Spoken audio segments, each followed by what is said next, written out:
So today we are treating AME career ladder. So I would go to Cyber Cafe. I would tell you how to become an aircraft maintenance engineer. I want to become an aeronautical engineer. I started from aeronautical engineer. I've always wanted to be a pilot. Everybody wants to be a pilot until they can't fund it. So we care for the machines, we care for the people, and we people care for the coming behind. coming. And the people that almost got. Because let me tell you bias. The very first aircraft I entered in my life was a helicopter. My full name is Akintoreye Samuel Kayode. Yes, so I'm that we have to be specializing. Yeah. So how will you know where to specialize? Because that one said Q400. Oh, that's all you. That's the first aircraft I entered. Look at market feasibility. Now. You that's the major thing, though. Forget about your money. The clue is in the name. Airframe Powerplant. The body. I've only been seeing one engineer on any brand of that aircraft. Like, am I going to make more money while doing it, or am I going to suffer and go to my village? Like, if this engineer is here, he's here. Like, and I'm like, I was not thinking. I said, if I was in the fixed wing. This is what I would just go for. You have gone through the ladder and you don't let it whine me, but it is okay. Most people know me as the airplane girl on LinkedIn. So, welcome to Voices of VAMEC.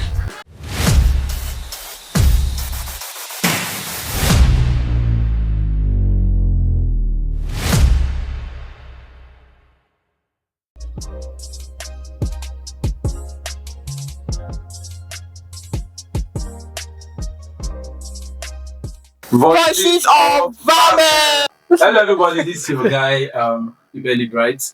I'm the founder of VAMEC. VAMEC is VAMEC Aircraft Maintenance Engineering Club. It's a club where aircraft maintenance engineers come in and share their ideas, talk about their stories, their journey through aviation, and then we talk about technical stuff and just have fun while at it.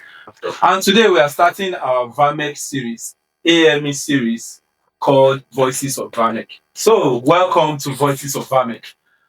In this episode, we are talking about something that every maintenance engineers would like to know about. So, maybe you are new in the industry, or you are a veteran in the industry, or you are still a top guy in the industry. You want to know about it. So, today we are talking about how you move from one stage of your career to the next, and how you get to the top of the AME career ladder. So today we are treating AME career ladder, and with me here today I'm with our delectable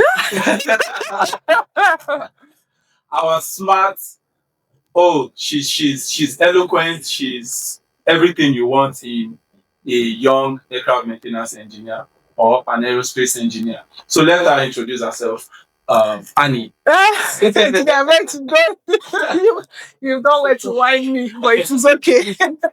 So I am Aanuoluwapo Ojewunmi. Most people know me as the airplane girl on LinkedIn, and I'm the founder of YAPi, and we are very glad to be collaborating with VAMEC on this series. YAPi is a mentorship program for young professionals and students in the aerospace and aviation industry. And once again, Engineer Bright, we are glad to be a part of this series.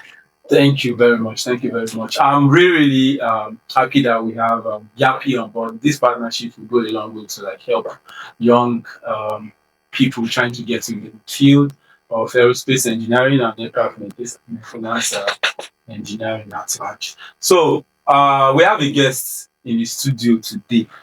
Omo.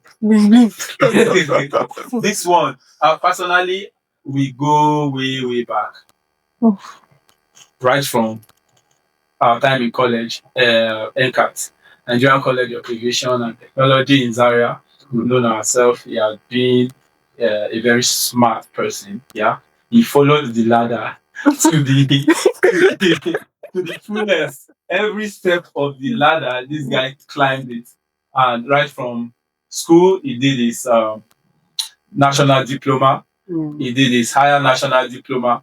he did his LPC, that is your license preparatory course. He got his license. He got a job as a technician. He is now an engineer. He has gone through the ladder, and he's at the top of the if we are looking for somebody to like represent this topic, he's our guy right here. So we are talking about our big guy, K. Welcome. Hello. Nice to have you.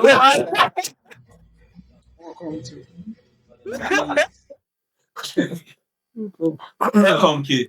So tell us small thing, very tiny thing about yourself, and let's get this. Okay, he has said take us through the lab. probably he has said 80% of everything I would say of myself. 80%. So as he has said, just to top it up, my full name is Akintoreye Samuel Kayode. So I'm an Avionics Engineer. So it's an option under aircraft maintenance engineering. Actually, okay, I run a YouTube page, K Global, where I'm passionate about talking about career. See what we're doing? That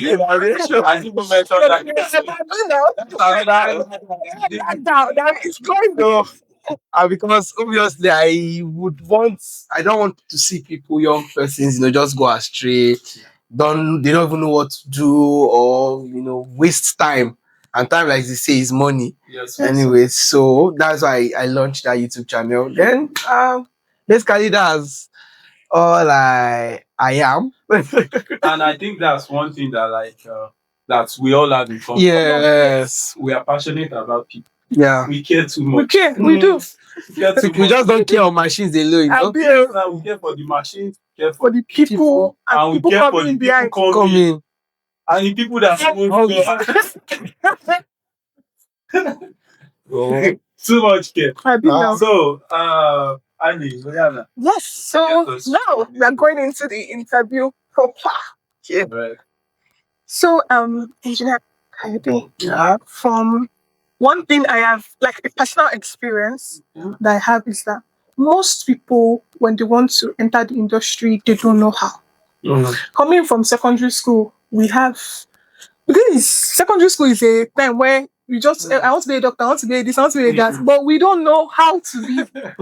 So for someone coming from secondary school, what are the, let us say, from JAM combination to academic requirements to school options, what would you advise for someone coming fresh, a JJC, coming fresh from secondary school? Oh, great question. Actually, I'll start my story. Interestingly, my secondary school, the school is named after a person. It's a mission school. Then the son of the person who the school is named after owns one of the biggest FBO in the United States. And FBO is like a flight business organization. Like we have Ian Anga is an FBO. So, and the guy's an aviator. I've always wanted to be a pilot. Everybody wants to be a pilot until they can't fund it. So I wanted to be a pilot, and so at first I had engineering in the family. So being an engineer was a thing of pride too, but I just wanted to be a pilot. Then the guy I said owns the FBO, so he came to visit us in school on the assembly ground, and he said he's an aircraft maintenance engineer, and he started his aviation career. This man is about 60 something. So he said his aviation career started when he's a white guy, so very missionary stuff. They fly them from my hometown to Jos. And because of that, he loved that place. I was like, oh, okay, I want to be like this guy. I tried to, I said I will go and visit this guy to tell me. I don't really know that it's called mentorship there. I just wanted to know how it does stuff. So I tried to meet him. I found every possible way I couldn't. So that was what pushed me to going to the cyber cafe. I went to cyber cafe. Every extra change I have in the whole second on the body house. Everything. So I would go to cyber cafe. I would tell you how to become an aircraft maintenance engineer, how to become an aeronautical engineer. I started from aeronautical engineer. I remember he said aircraft maintenance, but I couldn't really connect the dots there. So aeronautical engineer, then I would see aerospace. What's the difference between aerospace and aeronautical? Then I would see aircraft. mechanical. I saw every redo. The nomenclature of and it's so much that if you decide to pick one, it will lead you as yes. it will lead you to somewhere else that totally like it will just launch you into another whole career path. So I saw every redo, I saw that stuff. Then I was really spending monies going to cyber cafe buying airtime. Then I was writing it down. I would tell my friends in school. And then it was 100 naira for 30 minutes. So and that was a lot of money. So then that's how the dream got out. Then I went to Futa. But I started, but I just dropped out.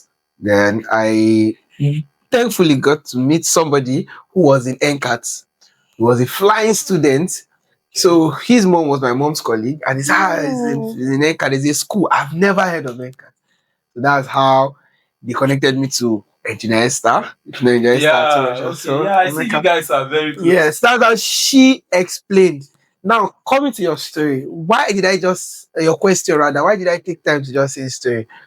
It shows information, first of all. Yeah. Information and your environment, information and maybe life and chance. Yeah. Happens also. But to a random ideal that doesn't have yes. You let's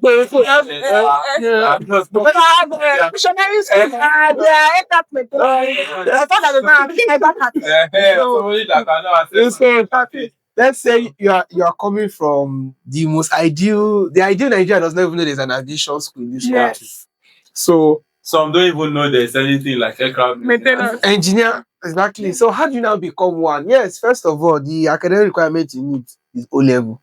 That's your SSC. That means you are not just O level. Basically, you're a science student. So sorry not to shade the art and commercial guys, but you just have to be science related anyways because of the complexity of aviation. Then your JAM combination would have to be maths, physics, chemistry, and the use of English. That's basically, and that combination works for every engineering field in any university. But why you need JAM combination is because of programs like ND, National Diplomas, and HND. But normally there are other paths to become an aircraft maintenance engineer where you don't even need JAM at all. So what you just need is the minimum of your SSC, having your credit in English, mathematics, physics, chemistry, and maybe biology or geography, but that 4 or further maths anyways. Yeah, go to that's good. So that's the basic academic. You don't have to be a graduate. You don't have to have the basic thing is have your SSC. So that's what qualifies you academically. Then how to become tough. Like this video is literally a platform to make you know how to become. Yeah. So when you have access to information like this, then you know how to become one, or maybe you just to keep it very short. Yeah. Just go to aviation school and study what you want. Simple. That's in a nutshell. And look for the course. Thank God for ChatGPT. What you want. You can simply ChatGPT. How to become an aircraft? How many schools in Nigeria offer so courses? You find them. Currently, we have AFIT and NCAT, the major ones. That's it. AFIT is Air Force Institute of Technology. I'm a graduate of there. And then you have NCAT, Nigeria College of Education. I still graduate of I climbed the ladder. I don't know. I think it's not just ladder. He was taking every single step. I was also I don't necessarily climb the ladder as he climbed it. Okay. Started rewinding. Like the main career ladder guy. So having said that, I would like you to break down, let's say I'm a novice here and I want to go into this. I already know the school, I already know the course I want to go and do, and I've applied. Can you explain the categories of inside this aircraft maintenance engineering program that we know, but I just want you to break it down for us and let people know the different categories they can, venture into and what it's takes. So perfectly, the person asking the question is on a category, so I'm on the category. So I'll just use us as examples. In aircraft maintenance engineering, we have two major categories, or I'll call it specialization, which is the airframe and power plants. Those guys literally are the mechanical guys. Yeah. So anything mechanic, anything To make you understand better, just think of your car. Yes. Yeah. Your mechanic, go. The one that is to open your Exactly. Those are airframe and power plants. It's the clue is in the name. Airframe, power plant. The body. Power plant is engine. Body. And power plant is the engine. So and that's how your car basically. So your standard mechanic, they are the ones who undo, touch, and remove. So they know the history of your car. They are your car's best friend. That's the mechanic. So that's the airframe and power plant. Then the avionics is the electrician. It's just like your car rewire. So anything dashboard, anything battery, wire, lights, everything, computers, everything that uses electronics, basically, that's their specialization. So those are the two major categories of.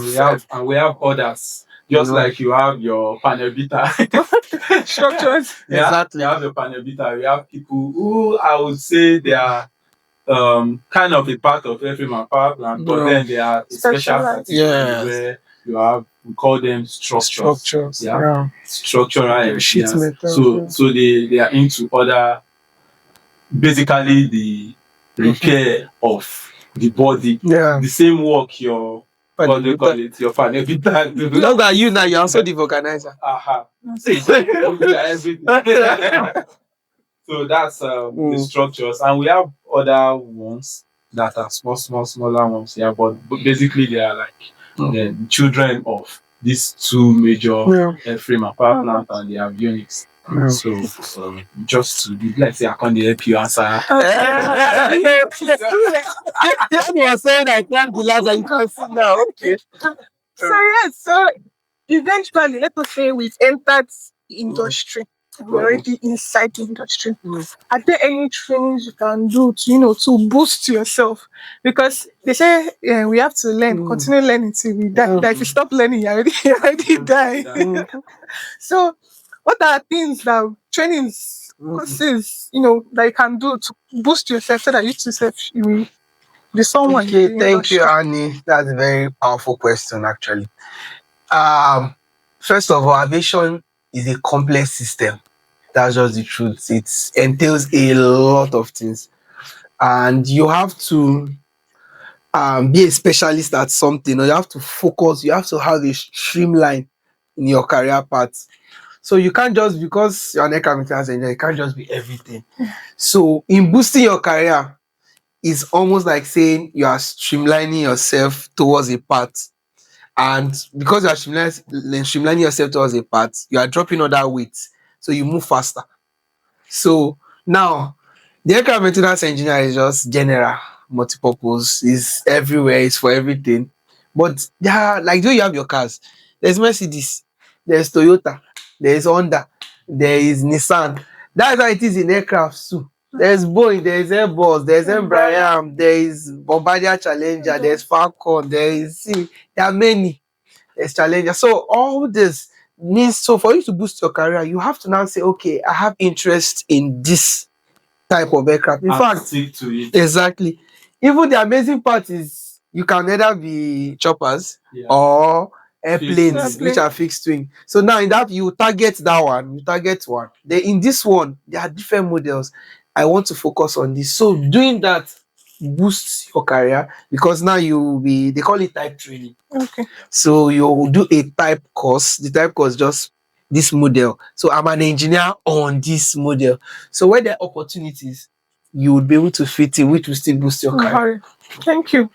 Now so it means that there are specifications. There are different aircraft manufacturers. Yes. And then there are aircraft models. Exactly. Yeah. So it's not like you are just going to do type training, then that qualifies you to do all the all the models that a manufacturer. You have to select that model. Exactly. You select it and you do the type training program, and then you grow from there. That one will like specialize you on this particular. I think that's how it works for medicine too. You know, you have the neurosurgeon, you have the like in life you just specialize on something to grow in that. Yes, to grow in that direction.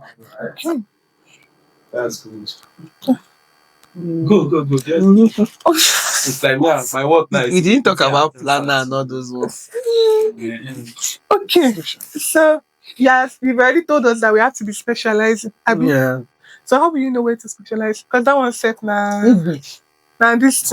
Because if you guys specialize, this is not for instance, I cannot not think I carry me to avionics. So well, how would because I'm a mechanical person.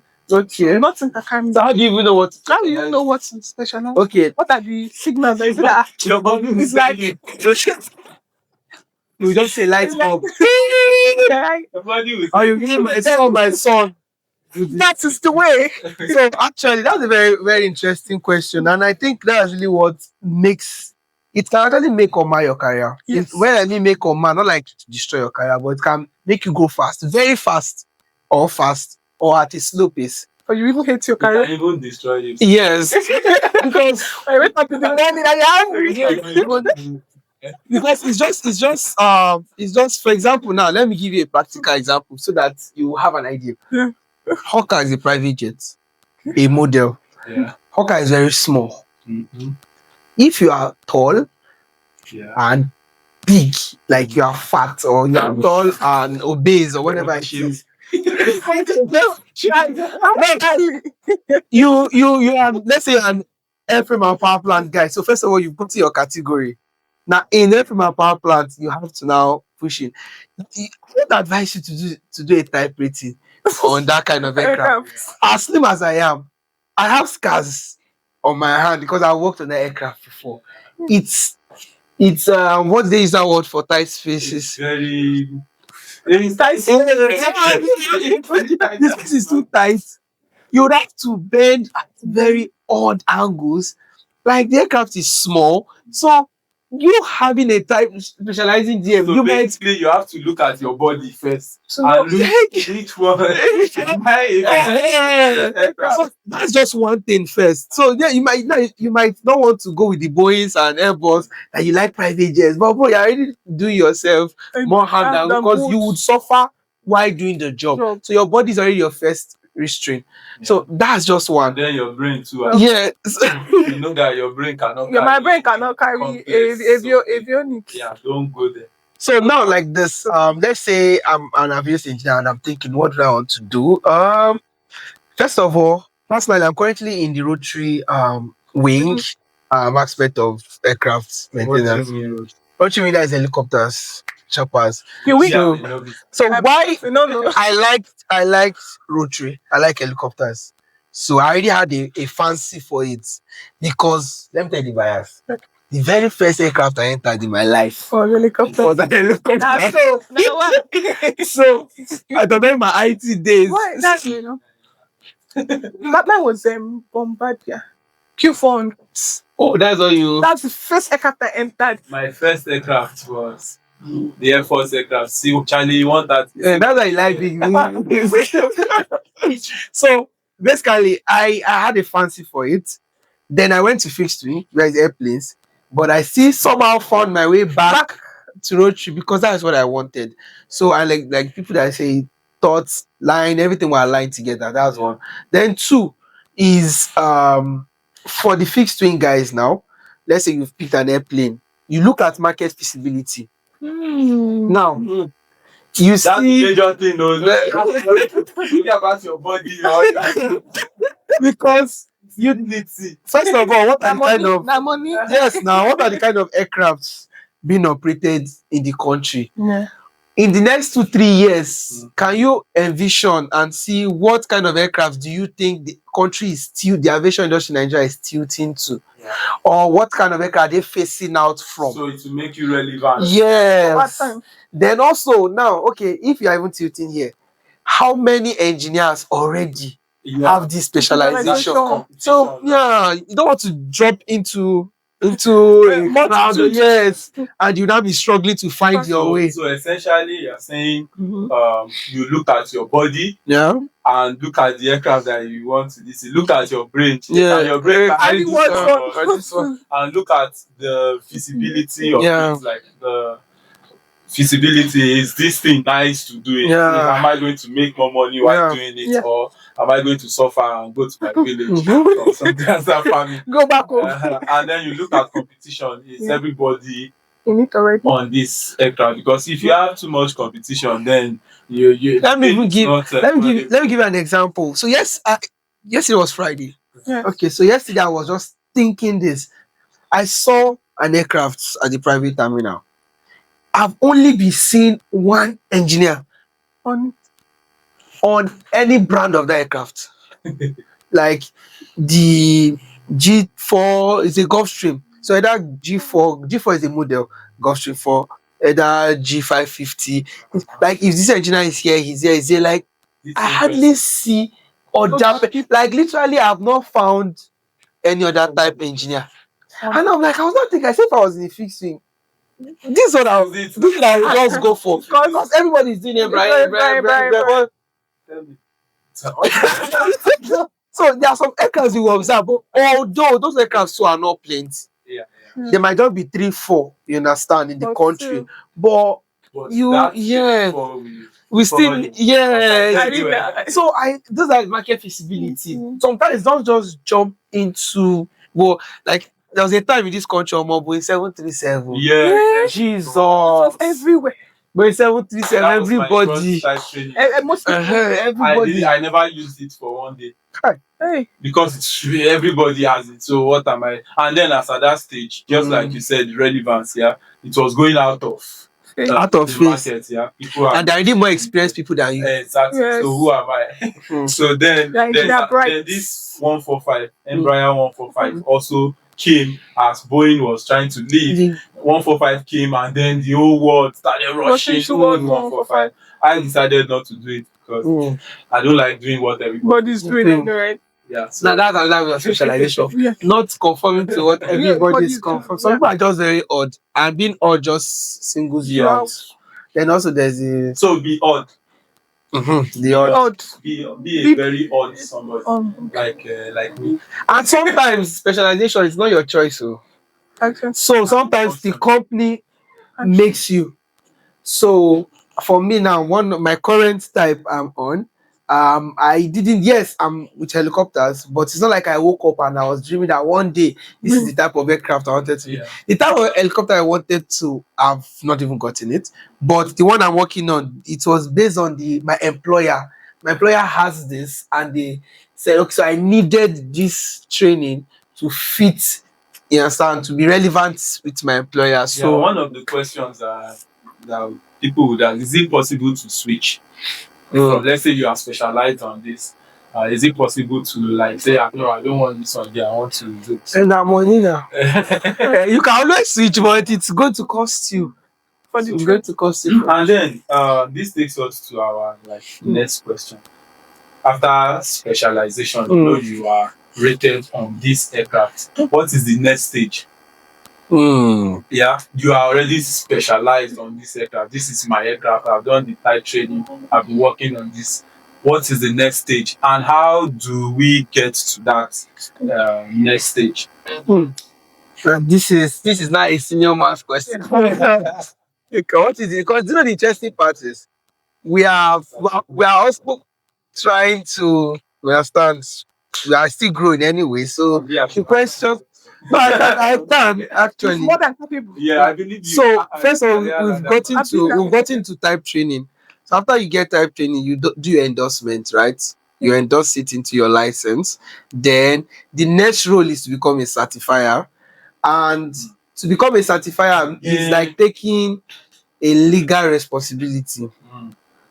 So you are now legally responsible for the safety and the airworthiness of a particular aircraft. Now, what is airworthiness? You know roadworthiness now. If your car is not roadworthy, that means you are not supposed to drive it on the road. So that is how it is. If it's not airworthy, it's not supposed to fly.